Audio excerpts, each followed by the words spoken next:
While we have sunk 2 capital ships, we are still reeling from our loss of 2 heavy cruisers, 2 light cruisers, and Task Force 64 and 61 being under repair. To top it all off, we have not received any radio communication from USS Herring. For all we know, she may have been sunk.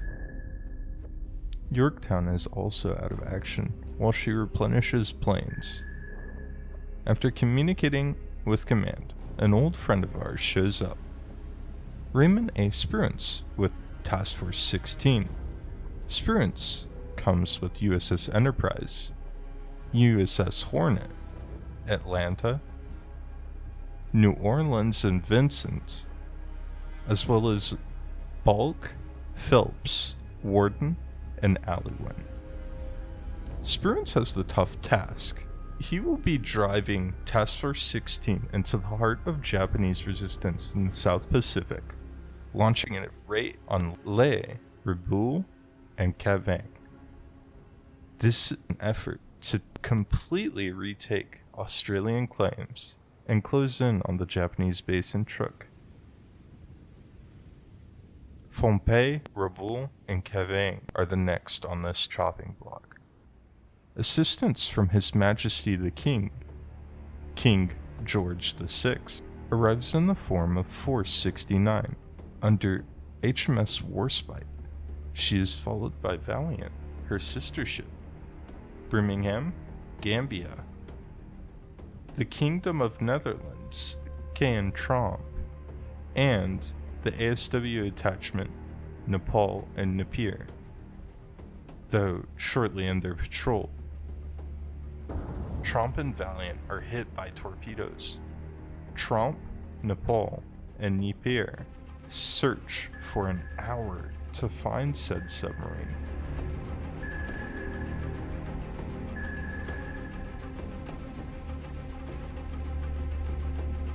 Tromp breaks to repair, though Valiant is deemed to be fit for service.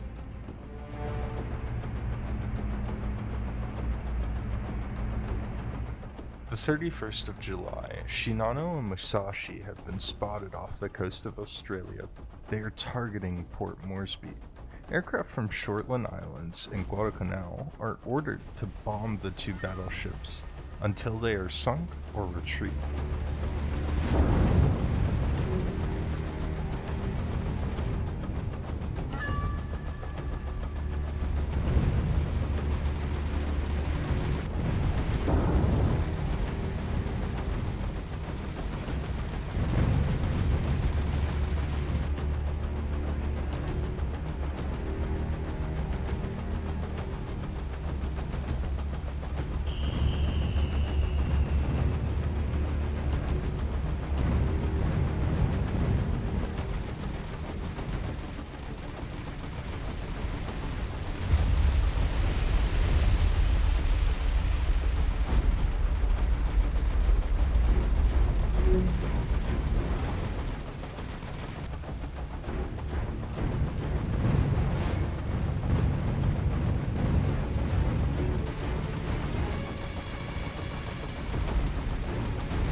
Despite the copious amounts of payload dropped, it's not enough to sink them, though they do sail off into the Arafura Sea.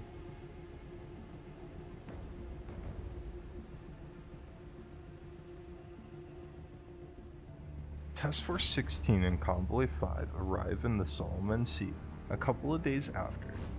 It is now the 3rd of August.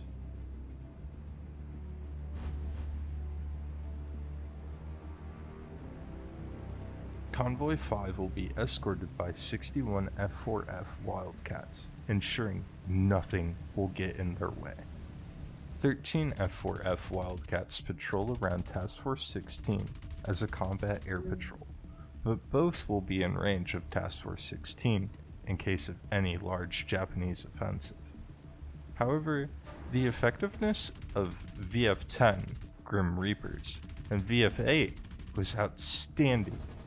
Japanese Marines and Seabees watch the sky filled with fighters as VF-10 and VF-8 shoot down over 82 planes with the loss of only 2 from VF-10.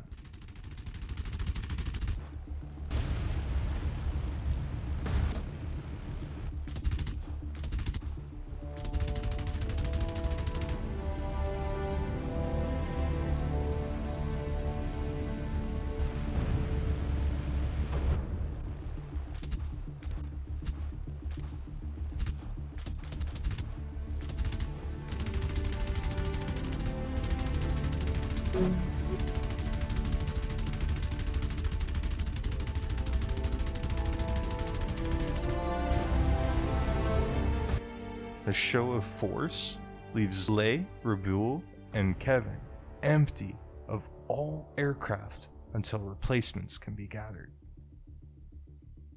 August 5th, in the morning, Task Force 44 receives a radio message from Koshai. A Japanese carrier-escorted convoy is on its way.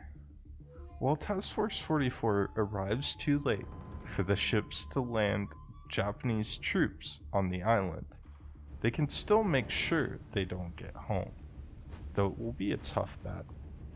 The Japanese task force significantly outnumbers us, and the Japanese are trained for night fighting.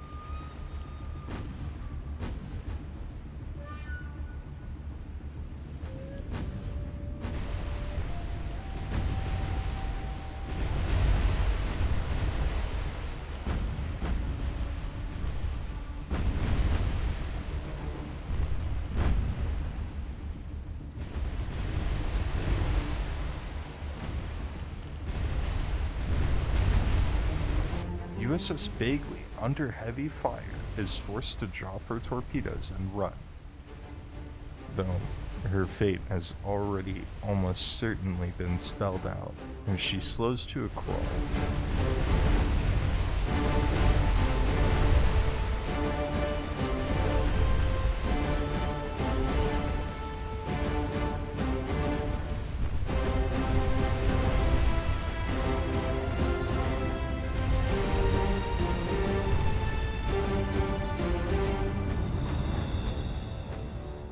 Shortly after, Patterson suffers a magazine explosion following her sister ship Buckley and dropping her torpedoes and running, though she sinks way quicker. USS Moffett works to collect survivors from USS Buckley before regrouping with Phoenix.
It seems, however, the Japanese fleet communications could use some work, as both Mogami and Zuhao collide with their own destroyers.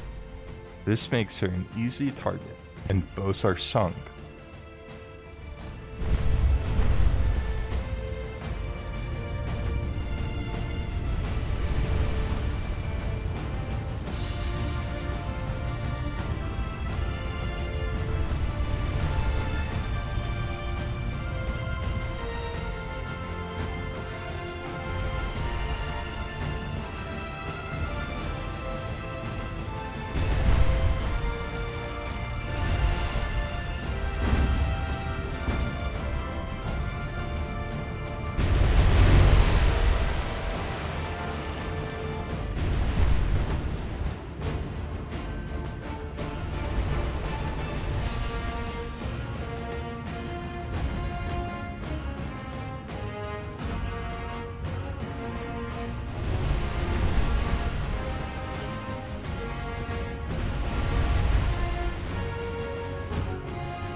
After running out of her main cannon ammo, she retreats from the 3 remaining destroyers and starts convoy raiding, sinking 2 merchants before heading back to Wake Island.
For this service, she will gain a Presidential Unit Citation and a Battle Star for upholding the finest traditions of the Navy.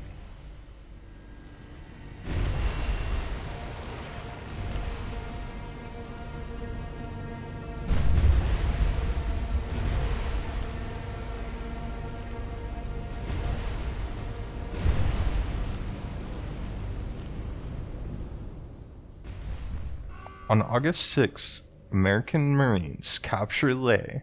We have now gained a very important airfield and can now strike even further into Japanese territories.